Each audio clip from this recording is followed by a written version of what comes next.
আসসালামু আলাইকুম। কেমন আছেন সবাই?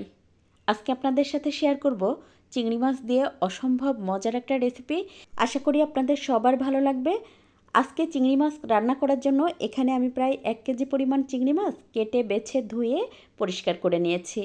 তারপর এর মধ্যে স্বাদমতো লবণ আর কিছুটা হলুদ গুঁড়ো দিয়ে ভালোভাবে মেখে নিয়েছি। এখন চুলায় একটা প্যানে বেশ খানিকটা তেল খুব ভালোভাবে গরম করে চিংড়ি মাছগুলো হালকা ভেজে নেব। এই রেসিপিতে কেউ চাইলে কিন্তু কাঁচা চিংড়ি মাছ দিয়েও এটা রান্না করে নিতে পারেন। আমরা যারা খুলনা অঞ্চলের আছি তারা তো এই রান্নাটা খেতে অনেক বেশি পছন্দ করি। শুধু খুলনা অঞ্চলের মানুষ কেন, আমার তো মনে হয় যে কোনো এলাকার লোকেরাই এই রান্নাটা খেতে অনেক বেশি পছন্দ করে। তো দেখতেই পাচ্ছেন আমার কিন্তু মাছটা খুব ভালোভাবে ভেজে নেওয়া হয়ে গেছে। এবার চুলায় একটা প্যানে দিয়ে দেবো হচ্ছে রান্নার তেল। তার মধ্যে একটা দারচিনি আর একটা বড় এলাচ দিয়ে একটুখানি ফোড়ন তুলে নেব। তারপর এর মধ্যে দিয়ে দেবো আধা কাপ পরিমাণ পেঁয়াজ কুচি। পেঁয়াজটা দিয়ে একটুখানি ভেজে নেব। তো একদম লাল লাল করে ভাজবো না, এই 2 মিনিট মতো ভেজে নেব যেন একটু নরম হয়ে আসে। এবার এর মধ্যে দিয়ে দেবো 1 টেবিল চামচ পরিমাণ আদা বাটা আর দিয়ে দেবো 1 টেবিল চামচ পরিমাণ রসুন বাটা। সাথে দিয়ে দেবো 1 চা চামচ পরিমাণ জিরা বাটা, আর জিরাটা আমি শিলপাটায় বেটে নিয়েছি। এবার পেঁয়াজের সাথে মশলাটা বেশ ভালোভাবে কষিয়ে নেব। প্রায় 3-4 মিনিট কষিয়ে নেওয়ার পরে এখন এর মধ্যে একটুখানি পানি দিয়ে দেবো। যেহেতু শুকনো মশলাগুলো দেব তাই যেন মশলাটা পুড়ে না যায়, তাই একটুখানি পানি দিয়ে কষিয়ে নেব। এবার এর মধ্যে দিয়ে দেবো 1 চা চামচ পরিমাণ ধনে গুঁড়া, 1 চা চামচ পরিমাণ শুকনো মরিচের গুঁড়া, আধা চা চামচ পরিমাণ হলুদ গুঁড়া, তার সাথে দিয়ে দেবো স্বাদমতো লবণ।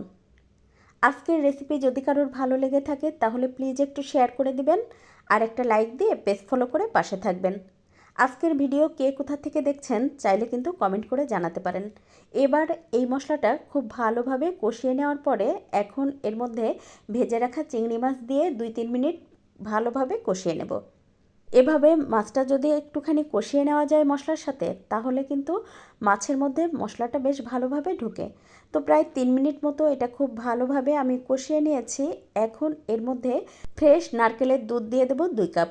আমি একটা নারকেল কুড়িয়ে তারপর একটুখানি গরম পানি দিয়ে হাত দিয়ে চেপে চেপে 2 কাপ পরিমাণ নারকেলের দুধ বের করে নিয়েছি। তারপর ঢাকনা দিয়ে ঢেকে 7-8 মিনিট এটা রান্না করে নেব। আর দেখতেই পাচ্ছেন এখান থেকে কিন্তু ঝোলটা বেশ খানিকটা কমে আসছে। এই পর্যায়ে দিয়ে দেব বেশ কয়েকটা কাঁচামরিচ, এতে করে ফ্লেভারটা খুব সুন্দর আসে। তারপর আবারও ঢাকনা দিয়ে ঢেকে আরও 2 মিনিট মতো রান্না করে নেব। চিংড়ি মাছ রান্না করতে খুব একটা সময় লাগে না। যদি অনেক সময় ধরে চিংড়ি মাছটা রান্না করা হয় তাহলে আমার কাছে কেমন রাবারি রাবারি লাগে, খেতে খুব একটা ভালো লাগে না। তো দেখতেই পাচ্ছেন আমার কিন্তু চিংড়ি মাছ রান্না করা প্রায় হয়েই গেছে।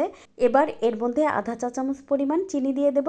আর এটা একেবারেই অপশনাল, আপনার যদি ভালো না লাগে তাহলে চিনিটা দেওয়ার দরকার নাই।